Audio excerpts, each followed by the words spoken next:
Berbeda rasanya jika dibilang semua sistem pemerintahan gagal untuk merepresentasikan apa yang diinginkan oleh masyarakat. Masih ada negara maju dengan penduduk sejahtera, artinya masih ada kemungkinan untuk pemerintahan yang baik dikendalikan oleh manusia. Sesimpel pada zaman Nusantara, pemerintah Raja Erlangga rakyatnya bahagia dan makmur. Bukan karena rajanya nggak punya emosi, tapi pemerintahannya berhasil mengendalikan nafsu. Untuk contoh di zaman sekarang juga banyak kok negara lain yang maju dengan masyarakat yang sejahtera, cuman bukan di Indonesia aja. Problemnya sekarang adalah masyarakat yang sudah muak dengan sistem pemerintahannya dan orang-orang di pemerintahan. Ini akibat banyaknya kebijakan yang dinilai tidak berpihak kepada masyarakat itu sendiri. Maka goals dari perdebatan ini adalah sisi mana yang dapat memberikan pengendali pemerintah yang baik. Masuk kepada poin rebuttal. Sisi pemerintah memberikan dua premis. Satu, manusia dipengaruhi oleh emosi, akan ada bias dalam pembuatan kebijakan. Manusia memang punya emosi, tapi emosi itu sendiri yang dapat dijadikan pertimbangan lebih saat menentukan kebijakan. Empati itu bentuk dari perwujudan emosi. Tidak semua bias dari emosi itu buruk. Di negara yang SDM-nya beragam, justru ini dibutuhkan. Keberpihakan pemerintah terhadap kaum marginal, renovasi rumah untuk program 3T misal. Ini bentuk nyata empati. Karena jika hanya berdasarkan logika tanpa empati itu sendiri, mungkin akan lebih menguntungkan untuk spend uang negara untuk memajukan infrastrukturnya aja. Satu, modalnya lebih cepat kembali, lebih jelas ada perputaran ekonominya. Yang kedua, investor akan lebih cepat tertarik, ada pemasukan ke negara atau setidaknya negara tidak perlu mengeluarkan dana sebesar itu. Ketiga, hasilnya akan lebih jelas karena kalau ngasih ke individu, bisa aja rumah dijual dan mereka tetap tidak mengembangkan dirinya. Tapi yang keempat, AI itu nggak punya data kebijakan-kebijakan terbaru. AI hanya mengambil data yang ada yang diberikan oleh manusia itu sendiri. Sehingga jika ada pertimbangan sebanyak ini, pastinya AI akan memilih sisi mana yang akan lebih menguntungkan untuknya.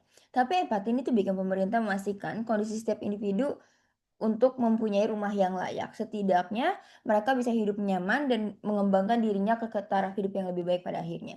Tapi kedua, kekuasaan tanpa mengkorupsi, mereka bilang ada kekuasaan dapat mengkorupsi seseorang. Tapi, korupsi akan tetap ada di sisi kamu. AI bukan sistem yang independen. Kamu perlu orang untuk kontrol AI. Artinya, orang tersebut akan lebih bisa leluasa untuk membangun sistem di AI itu sendiri. Walau akan ada hukum yang mengatur, tapi sifat AI itu adalah tools, bukan pelaku. Artinya meski AI tahu ada penyalahgunaan, tanpa pelaku yang benar AI nggak bisa apa-apa. Tapi masuk ke flip. Justru buruk di kamu. Pakai AI nggak ada kontra dari pemerintah sendiri. Artinya nggak ada check and balance juga. Kalau sistemnya dimainin sama orang yang menggunakan AI itu, ya masyarakat yang nggak ada oposisinya tuh nggak ada yang bantu menyuarakan, karena pada akhirnya dengan adanya AI artinya pemerintahan itu tunggal, dan ketika pemerintahan tunggal dikuasain oleh AI sedangkan AI itu sendiri dikuasain oleh manusia yang mengendalikan AI, maka AI akan gagal juga pada akhirnya. Kompensasinya apa? Setidaknya di sisi kita masih possible untuk punya oposisi yang kuat untuk bantu menyuarakan jika ada kegagalan dari sistem itu sendiri. Masuk ke poin argumentasi. Argumentasi saya ada 2. Satu, AI akan gagal memahami emosi masyarakat. Empati itu nggak ada di AI. AI didesain untuk terus memvalidasi siapapun yang menggunakannya. Ini bukan empati, ini program. Bahkan ketika kamu melakukan hal jahat sekalipun, kamu hanya perlu mengatur promo agar AI tetap memvalidasi perilaku kamu. Tapi coba bayangkan, jika ini dijadikan sistem untuk masyarakat yang jumlahnya jutaan. Setiap masyarakat yang punya kepentingan sendiri, meski ada suara mayoritas yang akan dipilih AI, artinya AI akan membiarkan sisanya. Tidak ada musyawarah di AI. Kamu nggak bisa berdialektika dengan AI. Satu, AI tidak punya emosi. Artinya AI tidak bisa menimbang suatu kebijakan berdasarkan empati manusia. Jika ada situasi di mana masyarakat kecil itu terancam sekalipun karena mereka bukan mayoritas, tidak ada kejelasan posisi mereka di mata AI. Bisa saja mereka tidak dilihat oleh AI karena mereka hanya dilihat sebagai persentase di suatu data. AI hanya melihat itu adalah data, bukan nyawa manusia. AI hanya melihat itu adalah data, bukan penderitaan manusia. Tapi yang kedua, AI akan untuk bertindak seperti pemerintah. Itu kata mereka. Tapi dengan karakter awal AI akan mencoba untuk mengikuti pemikiran penggunanya, maka tidak akan ada berdialektika ketika pembuatan kebijakan AI. Tidak ada penguji apakah kebijakan AI tersebut paling tepat atau tidak sekalipun. Atau tidak ada penguji apakah dengan AI tersebut ada kaum-kaum yang akan dirugikan dan kaum tersebut adalah kaum marginal yang jika dirugikan oleh kebijakan tersebut maka yang akan terancam adalah hidupnya misal. Hanya akan diatur oleh hukum untuk tidak asal membunuh orang, tapi nggak dibilang kalau misalkan sistem di AI bisa untuk melindungi semua kaum juga atau bisa untuk tidak membunuh orang. Sistem yang buruk akan membunuh kaum itu lebih perlahan-lahan dan itu akan lebih kejam pada akhirnya.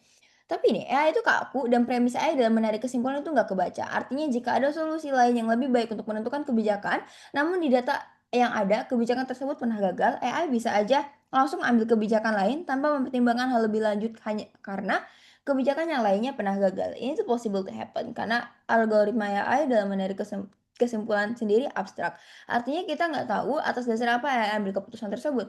Tapi yang kedua, pemerintah yang dikendalikan AI akan jadi bukti nyata pemerintahan yang gagal mengkonstruksi sosial dan masyarakat yang peduli akan politik di negaranya. Dinamika di politik itu perlu banget. Kayak kayak kita bisa ngelihat sekarang, kalau misalkan pemerintahannya gagal, masyarakatnya turun ke jalan, masyarakatnya bisa lebih tahu mengenai sistem yang ada untuk mereka, bahkan masyarakat yang tadinya apatis terhadap politik itu sendiri jadi care. Karena mereka merasa pajak yang mereka ambil, pajak yang pemerintah ambil, nggak ada hasilnya ke mereka. Itu dinamika politik dan dinamika bermasyarakat itu sendiri. Di mana dengan mereka peduli akan hal tersebut, artinya mereka peduli akan kehidupan mereka peduli akan apa yang diatur oleh pemerintah, dan mereka peduli untuk sesama juga. Karena mereka akhirnya tersadar akan adanya bagian-bagian masyarakat yang merasa dirugikan oleh hal ini atau bahkan diri mereka sendiri yang dirugikan oleh hal tersebut. Tapi dinamika politik ini tuh akan hilang dengan adanya AI. Kenapa? Karena ya sesimpel pemerintahannya itu tunggal, pemerintahannya itu hanya AI dan orang yang mengendalikan hal tersebut.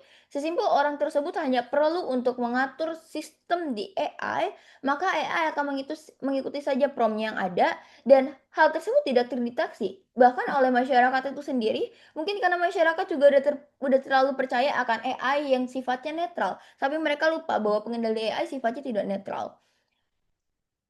Jadi, dinamika politik itu akan hilang. Ini buruk karena masyarakat hanya akan dijadikan objek dari kebijakan, bukan subjek. Artinya masyarakat tidak bisa diajak aktif dalam proses membuat kebijakan yang akan diberlakukan ke masyarakat itu sendiri.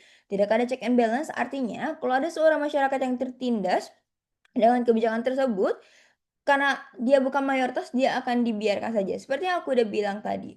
Dan pada akhirnya dengan hal ini juga masyarakat kalau mau menyuarakan tidak ada oposisi, karena ya pemerintahannya tunggal. Maka mereka ketika ingin menyuarakan pun tidak akan sebesar itu suaranya. Tapi yang terakhir, komparalisasi setidaknya dengan pembuatan kebijakan manusia akan ada musyawarah di sisi kita, bangga menjadi tim oposisi.